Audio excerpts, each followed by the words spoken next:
Bienvenidos, señoras y señores, a Confidencia en el Camarote. Intentamos desde estos programas descubrir quiénes somos realmente, pero hoy vamos a intentar recordar esos históricos que definen también nuestra forma de ser. Tenemos una historia marítima que no hemos sabido vender suficientemente. Me gustaría separar muchas gestas heroicas de las que nos precedieron, como la vuelta al mundo de la nao Victoria o el tráfico de productos españoles en el siglo XVII desde Acapulco, México, a Manila. Quiero separar estas gestas de otras experiencias marítimas con América que no comparto. En el 2010 se terminaron las pruebas del recién construido galeón Andalucía, que llega hasta la Expo de Shanghái, al pabellón de Andalucía y de España. Tenemos un vecino de nuestro pueblo, de Gelbe, Pedro Silva Calero, un gran amigo desde hace muchos años, que es arquitecto. Y él ha participado en la construcción de este galeón, que ha diseñado mi querido amigo y colaborador de Puerto Gelbe, Ignacio Fernández Vial. Pedro Silva además navegó en este galeón desde Shanghái a Sevilla, unas 20 y tantas mil millas. Él tiene muchas cosas que contar. Vamos a conocer los entresijos de esta aventura, así como conocer también sus impresiones que pueden ser muy importantes, pero de esto vamos a hablar dentro de un momento.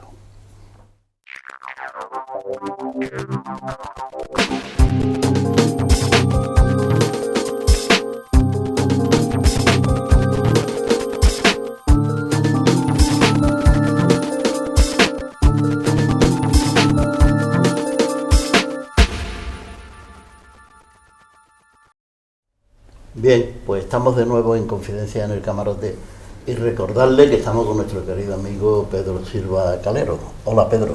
Buenas tardes. Encantado que estés aquí con nosotros. Igualmente, de revivir. Muchas veces has estado con nosotros. Sí, pero en la trastienda. Pero siempre has estado en la trastienda, porque quiero decirle a nuestros oyentes y a nuestros televidentes que nuestro programa de Confidencia en el Camarote durante un largo periodo de tiempo lo hicimos en un barco de Pedro que se llama Galbula 3. Galbula 3. Y en ese camarote de ese barco precisamente hacíamos nuestros programas y además eran muy interesantes, ¿verdad? Claro. Bueno, nosotros vamos a hablar de lo que yo he anunciado anteriormente, pero antes quiero saludar a nuestros amigos y nuestras amigas que están en el plató, desearles lógicamente que tengan un buen programa, igual que a nuestros oyentes y nuestros televidentes.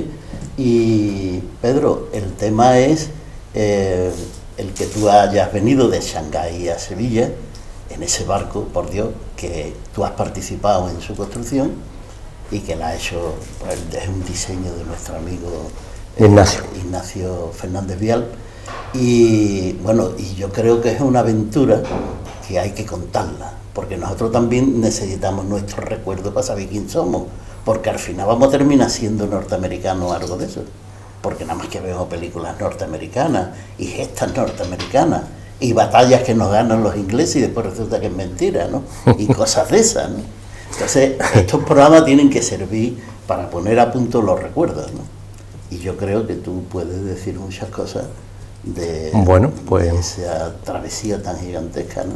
De Shanghái a Sevilla. Que duró 7 meses, casi, y pasamos por una cantidad de sitios, como resumo el recorrido. De Shanghái fuimos a Taiwán, que es la China que es la China nacionalista. Allí estuvimos 2 semanas. De Taiwán fuimos a Hong Kong, en Hong Kong estuvimos 1 semana. El que quiso fue a Macao, que está cerca y enfrente. De Hong Kong volvimos a Filipinas.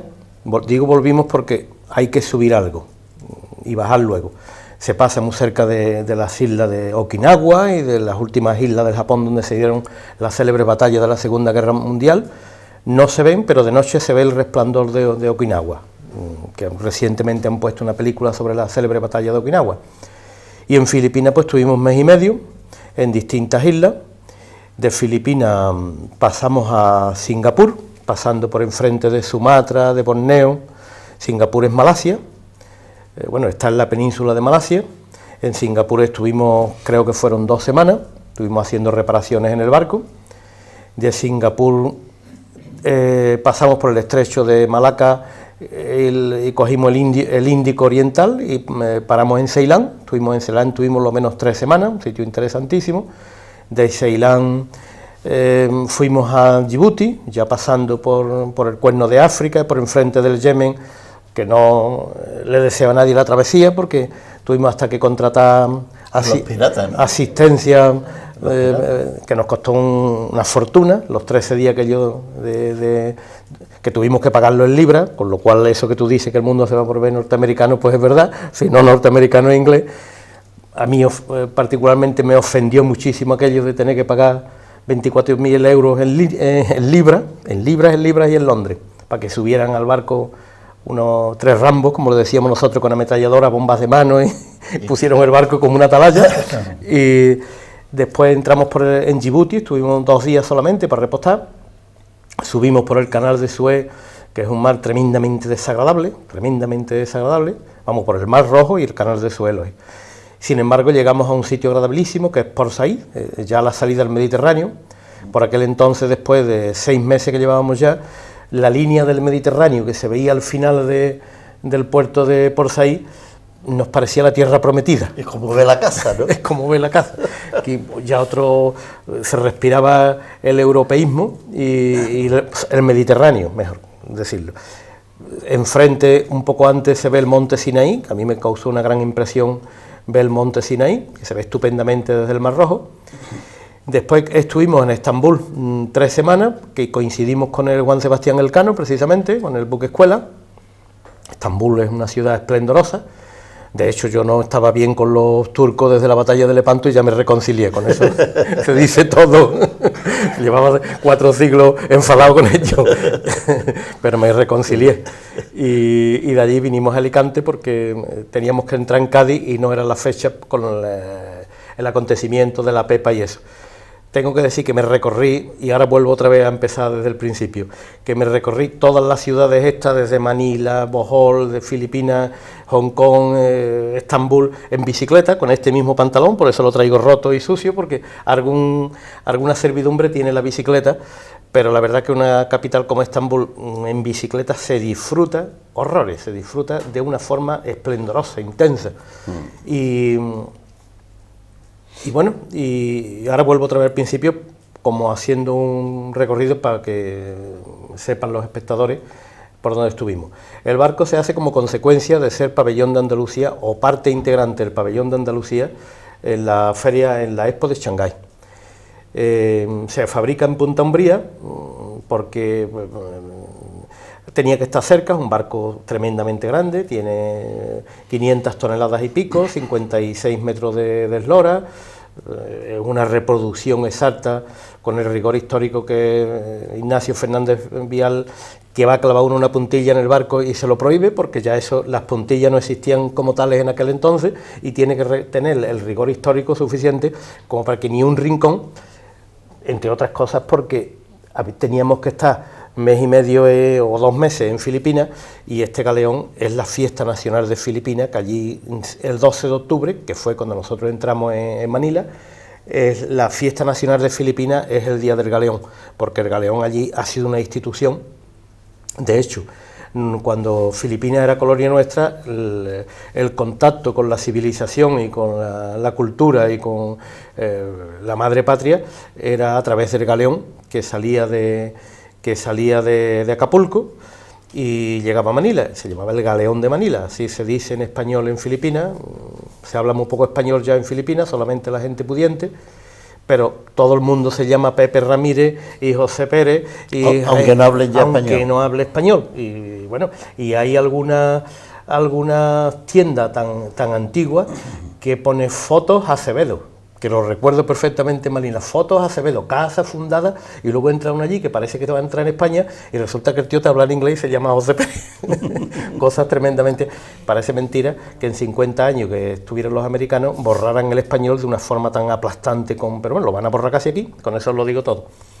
Bueno, y se construye... Pero eso ha sucedido también en todas aquellas colonias que tenían los ingleses. Sí. Los ingleses no eran igual que nosotros, que se funden con los indígenas. No. Y la gente... Y curiosamente en Filipinas no hay ningún movimiento de constatación el llamado nuestro imperio, como puede algo parecer en Sudamérica. En Filipinas nos quieren muchísimo, nos hicieron celebraciones esplendorosas en cada puerto que llegábamos, nos regalaban gasoil, nos pagaban los hoteles para la gente que no estaba de guardia, y la verdad que fue quitando el clima, que es como este, pero que de vez en cuando, como si ahora lloviera, pues es el clima de Filipinas, ¿no? Con agua caliente, como si ahora lloviera con agua caliente. Entonces, como os digo, se construye en Punta Umbría porque había que montar la voladura en Huelva, porque no podía salir por la barra de Punta Umbría, había que pasarlo por la ría y llevarlo a terminar en Huelva. ¿Y cómo intervengo yo en esto? Pues intervengo porque conozco a Ignacio Fernández Vial y a otros amigos comunes desde Punta Umbría, que cuando era chico veraneábamos, nos llevamos 40 años sin vernos y coincidimos justo meses antes de la fabricación del galeón. Yo me traslado a Punta Umbría y como arquitecto pues construyo una carpa inmensa porque el tiempo estaba absolutamente limitado y había que hacerlo en 9 meses. Hacer un barco de estos en 9 meses con el rigor histórico y reproducido absolutamente de los galeones antiguos, pues era un reto, con lo cual había que trabajar en 3 turnos, día, noche, mañana, lloviera o no lloviera. Y después pues tuve que ampliar la rampa del astillero, porque yo era un astillero para reparación y construcción de pesqueros, con lo cual el barco era de mayor envergadura y había que ampliar las vías. Nos tuvimos que meter casi en la ría y construir un muro de contención para cuando subiera la marea quedarnos en la rampa y no nos entorpeciera la fabricación. Bueno, y se bota y sale. Yo no me incorporo en aquel entonces porque yo volvía de las Islas Madeira con mi velero y estaba agotado, y me incorporo en Singapur y voy de aquí a Singapur, que es una noche interminable de avión, que a mí me han dado siempre miedo los aviones, y encima se pasa por el Polo Norte, o sea que hace uno así y dice uno, pues, o sea que si esto se podrá aterrizar, pero si me escapo del avión, de lo que ahí he llevado, no me escapo por tranquilo que aterricemos. O sea que yo una noche con los pelos de punta, los pocos que me quedan, y nos encontramos en Singapur, no, en Shanghái. Y bueno, y a los 4 o 5 días pues ya salimos de Shanghái. El viaje para allá fue un poco rápido, pues se echó 2 meses. El mismo... ¿Eso por qué? ¿Por los vientos, Pedro? No, bueno, pues porque todavía no estaban los últimos papeles, así diría yo, por firmar de los sponsors, porque el galeón costó pues del orden de 1.200 millones de pesetas, o sea 7 millones de euros, y eso pues lo financió la Fundación Nao Victoria, lo sponsorizó Leche Pascual, la Cruz del Campo. De hecho el galeón se botó, en vez de una botella de champán, pues con una botella que se fabricó especialmente de la Cruz del Campo especial para botar el galeón. Está muy bien, eso de una cosa curiosa. Y de camino se reproducía la gesta de nuestras navegaciones, que como a pesar de la historia, la esplendorosa historia que tenemos de navegación, los españoles no la conocemos, porque nuestro querido catedrático de la Universidad de Madrid, que ya murió, Claudio Sánchez Albornoz, decía que parte de la culpa de que los españoles hubiéramos perdido tan pronto el imperio era nuestra escasa afición que teníamos a la navegación. Tanto es así que habíamos decantado la palabra embarcarse como peyorativa. Ese tío se ha embarcado en un negocio, se ha embarcado en una cosa negativa. En una cosa negativa, pero a pesar de eso tenemos una historia, como haber dado la primera vuelta al mundo, haber atravesado el estrecho de Magallanes, que los barcos de guerra ahora actualmente preparados cuesta trabajo atravesarlo, que en aquel entonces fue una proeza espantosa. Un estrecho que ya está limitando, que la mitad de los meses del año está lleno de hielo, de vientos, pues eso los cruzaron la primera vuelta al mundo que se dio por ahí, que fue en la expedición esta de Magallanes, que murió precisamente en Filipinas, allí en las guerras que se hicieron con los nativos, pues murió Magallanes, y volvieron los 18 estos marinos que conocemos, volvieron precisamente a Sevilla. Entonces, pues de todo este periplo, como impresión así, lógicamente tremendamente subjetiva, pues las Filipinas y Ceilán, porque el mundo oriental como chino lo hemos conocido superficialmente en Shanghái y en Japón y en Hong Kong. Y la verdad, aquí tenemos fama de que desde el extranjero que todo el mundo conoce la guitarra y baila flamenco, y de aquí la impresión que tenemos de allí es que todo el mundo es budista y todo el mundo está haciendo el tai chi, y no, son una gente que ellos un tenderete, un inmenso tenderete, desde una punta hasta otra. Pedro, sí. Tenemos que detener un momento el programa, las cosas de técnica, pero volvemos enseguida. Sí, yo esto me lo sé, no hace falta. Bien. Bien, pues estamos de nuevo en Confidencia en el Camarote y recordarle que estamos con nuestro querido amigo Pedro Silva. Pedro, ¿qué tal? ¿Cómo va el programa? ¿Te encuentras bien? Pues sí, y vamos, yo estaba ahora mismo en Filipinas. En Filipinas. No. Es que me interesa mucho de Filipinas, que voy a tomar nota yo antes de Filipinas, para preguntar precisamente algo que tú hayas empezado a decir, que allí los españoles tenemos un prestigio y tenemos vamos, que nos estiman, a pesar de que aquella haya sido que normalmente una colonia nuestra. Al colonizador no se le suele estimar. Exactamente. Pues en Filipinas no ha sido una impresión mía, sino que de todos. No sabíamos dónde íbamos a ir invitados. Perdona, pero ellos sabían que el barco llegaba, ¿fue alguien a recibir o no? Bueno, nosotros creo que han sido 5 puertos que hemos estado en Manila, hemos estado 3 semanas creo, y bueno, allí hasta la presidenta vino en Manila a un recibimiento con desayuno, con cochinillos y las mesas puestas, y la presidenta y un grupo que a mí me recordaba el grupo de danza de la sección femenina, pero vamos, a estilo de los de allí, con los tambores y bailando y así en todos los puertos. Un cariño exuberante, porque nosotros llegamos, como creo que he dicho, el 12 de octubre, que es el Día del Galeón, y está en todas las ciudades de Día del Galeón. Así que no es del Galeón sino del Galeón que hacía general, porque claro, aquel trabajo, ¿no? El Galeón nos ha aclarado que lo que de aquí iba a Filipinas, tanto no se hacía, porque entonces el estrecho de Suez no existía, no se hacía bordeando África, se iba de aquí a México.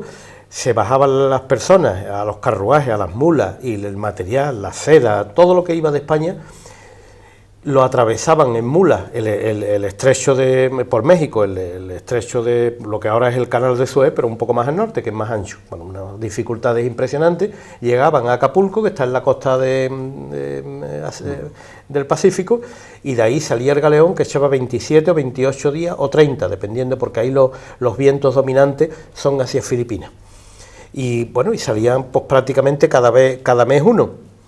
De hecho, estos galeones se empezaron fabricando en España, se hizo el molde, por así decirlo, pero luego están todos fabricados en Acapulco, porque lo lógico era que no tuvieran que dar la vuelta por América, sino que se fabricaban en Acapulco. Y bueno, el problema era la vuelta, que la vuelta a los vientos ya eran totalmente contrarios y tenían que subir hasta el Japón, tenían que subir resbalando por la costa china, subir al Japón, y tenían que llegar casi hasta la península esta rusa que andan siempre, no me acuerdo, Kamchatka, exactamente. Y dar la vuelta por la costa, casi por Alaska, y volver resbalando por San Francisco y volver de nuevo, con lo cual la vuelta eran 6 meses. Tuvo su interés esa historia porque en Japón hay una serie de televisión, o la hubo, que se llamaba Shogun, interesantísima, que de forma tangencial trata esto, porque el Real de Castilla fue de curso legal en la costa china y en el Japón. Lo introdujeron los jesuitas y tuvieron unas colonias importantes los jesuitas, y aquello era entonces un marasmo de pequeños reinos y de pequeños gerifaltes, y entonces el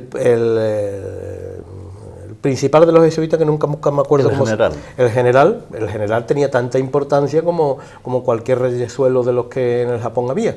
Y bueno, y allí se hizo muchísimo comercio, ya de vuelta, porque claro, los galeones llevaban las cosas a Filipinas. De hecho, los mantones, eso que dice, el mantón de Manila, se tejían en México, pero se estampaban en Filipinas con las especias y los colorines y las plantas exóticas que tienen unos jugos tan vistosos, pues, y luego venían ya y decían los mantones de Manila, porque venían de Manila, pero estaban fabricados en Acapulco y lo iban a teñir a Manila.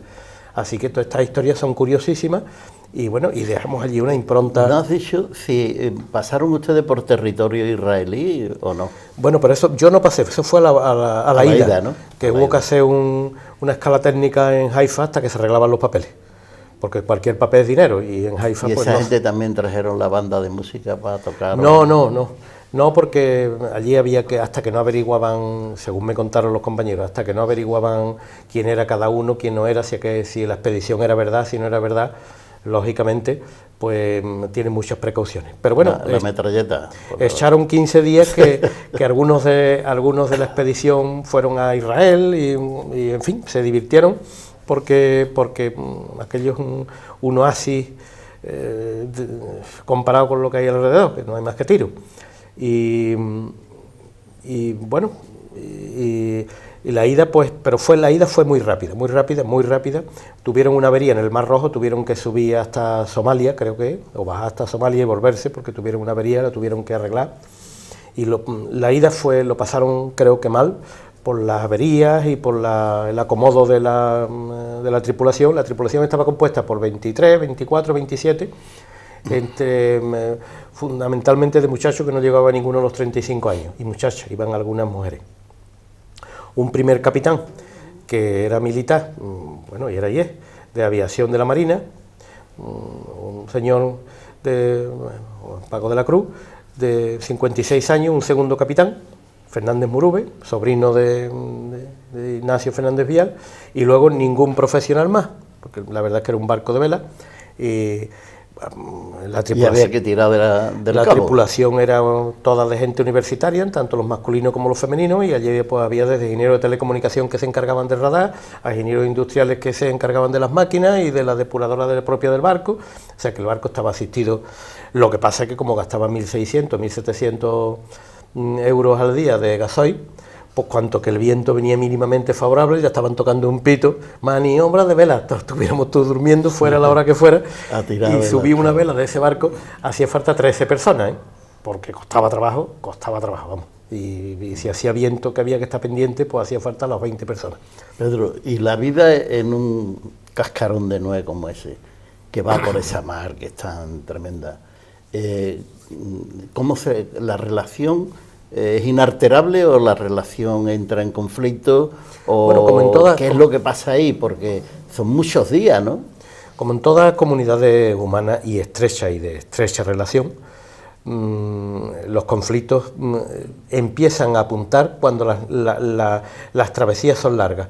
Es decir, nosotros la más larga que hemos hecho creo que fue desde Ceilán, o sea, la actual Sri Lanka, hasta Djibouti, que ya está metido el empiezo que fueron 13 o 14 días, y ya empezaba la vida a hacerse un poco dificultosa en los aspectos de relación, porque, 23 o 24 personas, pues, aunque era un ambiente casi militar, porque había que hacer guardias, y los guardias se constituían por grupos de 6 personas, y te tocaba lo mismo, te tocaba de noche que de día durante 4 horas, y las guardias eran, yo creo que la válvula de escape de la relación, en vez de ser relación con 24, el barco lleno de personas todos los días, pues cuando se reducía a 6 personas y los demás estaban durmiendo en sus cosas, otro escribiendo un libro, otro haciendo fotos, pues la válvula de escape funcionaba perfectamente, y creo que si no hubiera habido guardia, pues más de un conflicto se hubiera producido. El que está de guardia no es uno solo, ¿no? 6 personas. Ah, porque claro, el barco lo tendrá que llevar. Entre esas 6 personas nos teníamos que encargar, cuando me tocaba, y con otros 5, entre esas personas pues ya cada uno tenía su especialidad.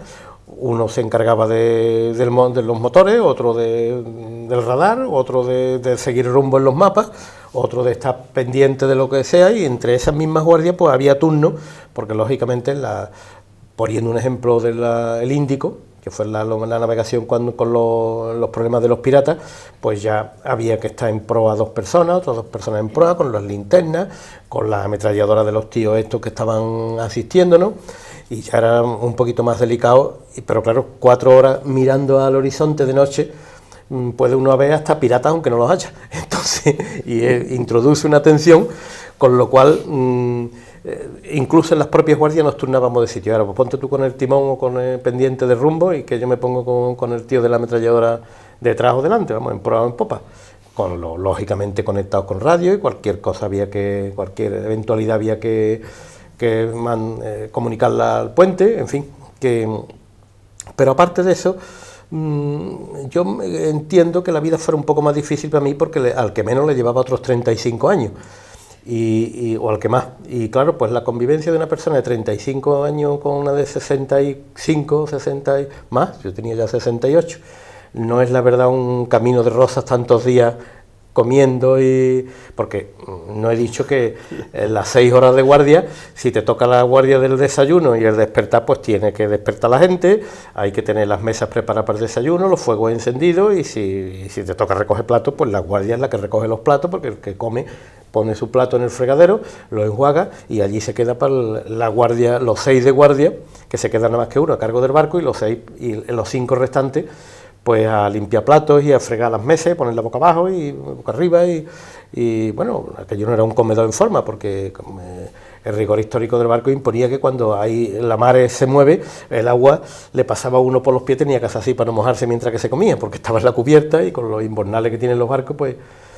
no nos cogió un par de veces, desde Hong Kong a Manila, nos cogió una noche y un día de temporada que volaban los cajones y se destrozaron los muebles del salón de almirante, que le decíamos nosotros, unas mesas de época preciosas que iban, las mesas se cizallaron y empezaron a cortar las patas de la silla, y pues, se formó una, que para qué, pero bueno, aparte de eso, lo más incordioso de la navegación fue el Mar de las Chinas. El Mar de las Chinas, que lo que va desde Shanghái hasta Okinawa y el norte de Japón, el sur de Japón y el norte de Taiwán, es un mar poco profundo, inmenso como el Mediterráneo, pero en ningún punto tiene más de 100 metros, con lo cual es un mar muy cálido, lleno de juncos, de esta gente que tienen los niños en los juncos y pescan y viven, y parece que no le importa su pellejo, porque pasan por en medio de los petroleros, que es un mar lleno de petroleros y de grandes barcos, y de noche no sabe uno cómo no se va por loco, entre otras cosas por los juncos, porque lo mismo van calentando pescado, que haciendo, y hay que andar así, y es una temeridad andar por ese mar, aparte de que es muy desagradable, y un color terroso, parece el Guadalquivir cuando viene el agua de arriba. Cuando viene el agua de arriba. Un mar tremendamente desagradable, en contraposición con el Índico, que es un mar verde, y con un fresco impresionante, y hay mucha diferencia. Parece que todos los mares son iguales, pero no lo son, ¿eh? Bueno, y no hablemos del Mediterráneo. No hablemos del Mediterráneo, que eso es un oasis de azul y de los mares. Lo que a mí me impresionó fue el color del mar Egeo. El mar Egeo tiene un color turquesa, pero un turquesa que hipnotiza. No puede uno apartar los ojos del color que tiene el mar. Algo impresionante. Pero es que no se puede explicar. La transparencia, y como esa transparencia, incluso con esa transparencia, el mar tiene ese color. Y el Egeo, en fin, que el Mediterráneo por algo es la cuna de la civilización, y se nota viajando en ese viaje, que tenemos mucho que decir. Pedro, una cosa pequeñita, ¿la disciplina que hay en el barco tiene algo que ver con la disciplina de cuando el barco hacía su trabajo de transporte de México? No, porque no comprende uno, leyendo la historia del galeón, cómo en un barco que 23 personas o 27 casi nos estorbamos, iban 270 personas. Más mulos y más gallinas y más lo que llevaran, o sea que el que buscaba un rincón donde meter la cabeza y dormir, pues ya estaba aviado para todo el viaje. Había triunfado, o sea, 270 personas, Qué barbaridad. Tendría que ser algo espantoso. Pero bueno, también hay que tener en cuenta que nosotros estamos acostumbrados al confort de la vida actual, que aquella gente, entre morirse criando cochinos en Extremadura, a irse allí a ver qué pasaba, pues... pero... Pedro, vamos a hacer un pequeño paro en el programa, pero vamos a volver enseguida. Muy bien. Bien, pues ya estamos de nuevo en Confidencia en el Camarote y recordarle que estamos con nuestro querido amigo Pedro Silva, calero, y estamos hablando de esa vuelta suya de Shanghái a Sevilla en el galeón Andalucía, que por cierto yo creo que es para escribir un libro, vamos, la experiencia que tú habrás tenido ahí. ¿Tú querías precisar algo porque te corté un poquitín? Yo quería precisar que yo he sido tremendamente contestatario con nuestra forma de ser como españoles, con nuestra forma de vivir, con nuestra forma de entender la vida, pero que después de esta vuelta y otras vueltas que he dado por los países nórdicos y casi en el Polo Norte, pues creo que por mundo mediterráneo y por mundo griego cristiano vivimos en Andalucía en el mejor de los mundos, como conclusión a ese viaje que yo he ido por ahí y que lo he visto con todo el acidez, siempre las cosas de otros y las nuestras propias, ¿eh? Vivimos en el mejor de los mundos, por difícil que ahora esté este mundo, o lo haya sido siempre, más bien. Qué bien, y nada más. Muy bien. Bueno, pues Marco tiene la palabra, pero tengo que decir una cosa, hay 6 preguntas. Quiero decir que las preguntas tienen que ser concretas y las respuestas concretas, o si no, el sexto no llega. Marco. Buenas tardes, muy concreto. Tenía 2 preguntas, la primera me la acabo de responder porque era esa misma que acabas de precisar, y la segunda es, una vez recorrido el globo, el mundo, medio globo, ¿cómo se ven los problemas o la dimensión de los problemas de tierra desde el mar? Esa es. Bueno, esa no hay que andar medio mundo. Siempre se ha dicho en el mundo marinero que cuando se embarca uno los problemas se quedan en tierra, y eso es, si es verdad, andando por enfrente de la costa de Chipiona, imaginaros en el Índico, que se lleva unos 13 días sin ver absolutamente nada más que los atunes, que hay muy buenos atunes y se pescan y están muy buenos, así que los problemas se quedan en tierra absolutamente. Bien.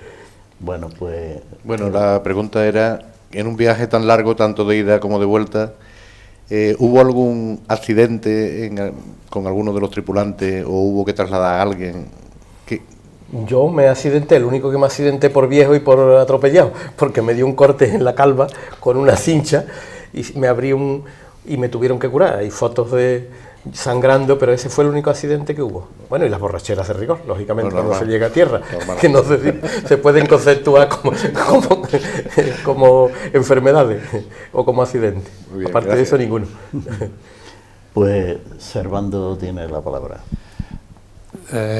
Yo tenía entendido que, como por lo menos has dicho, ¿no?, que llevabais unos señores cargados de ametralladoras y demás, ¿no?, para pasar todo lo que desde Sri Lanka. Exactamente, pero yo tenía entendido que también tuvisteis asistencia de barcos de guerra españoles. Sí. No sé si fue así. Y por otro lado, yo recuerdo que hubo en una ocasión, no sé si fue en esa época o en otra, de que hubo una construcción en un astillero, no sé si era de Isla Cristina o de Lepe, y qué vinculación tenía esa nave que se construyó allí con lo que es la fundación, con los barcos que hizo la fundación. Primero, la asistencia, hay un dispositivo situado en Djibouti de la OTAN, que está constituido por todos los países de la OTAN, más los americanos, y que cuando un barco como este, español y de esta enjundia por lo representativo, pues da una alegría ver una fragata española con la bandera española y un avión que lo sobrevuela uno con la bandera española, aunque lleve unos desgraciados aquellos ingleses tan caros, y hay un dispositivo que cuando se va acercando uno a la zona más intensa, que es el de Somotorra o una cosa así, una isla que está en el Cuerno de África, pues se acercan los barcos y le da una alegría de verlo. Entonces se entiende las banderas y se entiende esas cosas, y sobre todo para lo que hace falta un barco de guerra. Y la otra pregunta es que la nao Victoria fue construida por la misma Fundación Nao Victoria y por el mismo diseñador en Isla Cristina o por ahí, y es de la misma sociedad y los mismos promotores, y la construyó la constructora que se llama Navegación y Ocio, que es una constructora de la propia fundación. Los mismos. Muy bien, Juan Lega.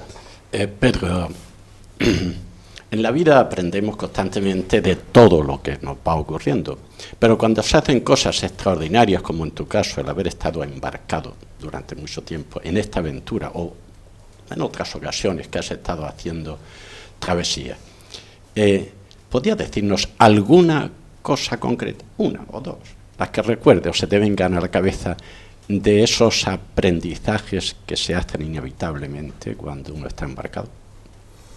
Pues te diría, claro, es que esta embarcación se echa de menos la soledad. Y después en otras travesías que yo he hecho solo, pues se valora muchísimo la soledad y se ve hasta qué punto vale la soledad como ejercicio personal que estorban los demás, ¿eh? Así que la navegación, porque aunque era una colectividad, pero el barco tiene sitios donde uno, y en las guardias, donde uno, por ejemplo, en la proa, en el tajamar, o en la popa, en el balcón de popa, donde si uno quiere se puede tirar todas las horas que quiera solo, cuando no está de guardia, cuando no tiene nada que hacer. Y la verdad que esa sensación de encontrarse solo frente al mar es una sensación magnífica, porque es una especie de ejercicio espiritual. Lo mismo que hacer en solitario el Camino de Santiago, o irse de aquí a Madeira, como yo lo he hecho, y ponerte una ópera y desafiar al mar. Así que la soledad es una cosa que se da uno cuenta del valor de la soledad. No había comentado yo que precisamente Pedro es un navegante solitario, ¿eh? O sea, que es el que se va solo a Italia, por ejemplo, sí. Si se le ocurre, ¿no? Que también tiene por ahí su WhatsApp, ¿no? Bueno, pues Mila tiene la palabra. Bueno, yo voy a hacer una pregunta, pero antes quiero aprovechar para felicitar a Israel Jiménez, que es nuestro cámara, que hoy es su cumpleaños, en nombre de todos nosotros los compañeros. Muy bien, muy bien, muy bien. Y luego quería preguntarte, tú que has dado la vuelta al mundo de un hemisferio a otro por mar, yo lo he hecho de otra manera, en avión. Quiero preguntarte, una vez que has tenido esa experiencia, ¿el mundo es más pequeño o es más grande de lo que creemos? Yo creo que es infinitamente más grande de lo que creemos, porque no tiene nada que ver un malayo con nosotros, ni tiene nada que ver, incluso une la religión, ¿eh? Yo en las vueltas que he dado por ahí he apreciado como el mundo católico, que yo no lo soy, ¿eh? Aunque soy de cultura católica y me levanto el sombrero, es un mundo tremendamente distinto del resto de los mundos. El mundo católico tiene una alegría, tiene una forma de vivir, que no lo tienen los calvinistas, para que vamos ni lo tienen los chinos, ni lo tienen... Y eso también se da uno cuenta del valor, bueno, seguramente porque el mundo católico también está muy ligado al Mediterráneo, a la cultura griega, y que no se puede separar una cosa que la otra, pero yo creo que el mundo es mucho más grande de lo que parece, simplemente porque se encuentra uno con gente con que no se puede ni entender, y eso ya es lo más grande del mundo. Te venden la cerveza por ejemplo, pongamos por caso el licor en una especie de garita, porque está prohibido beber alcohol y tienes que ir allí y recorrer de toda la ciudad. Después el tío, si no sabe tu idioma y anda descalzo y le llegan las barbas al suelo y está lloviendo y le da una patada a un camello y se queda tan tranquilo, son mundos tan distintos que hay muchos mundos y por lo tanto el mundo es más grande de lo que uno cree.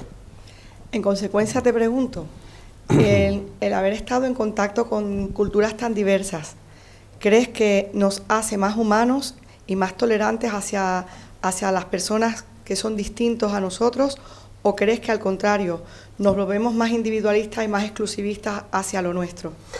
Pues yo creo que depende de cada uno como sea. No creo que cambie. Yo estoy muy convencido de que vuelvo a nuestro mundo latino, es el mejor de los mundos. Hice el Camino de Santiago hace muchos años y discutía yo con unas brasileñas y le decía que el mundo lo había hecho Europa y me decía que no.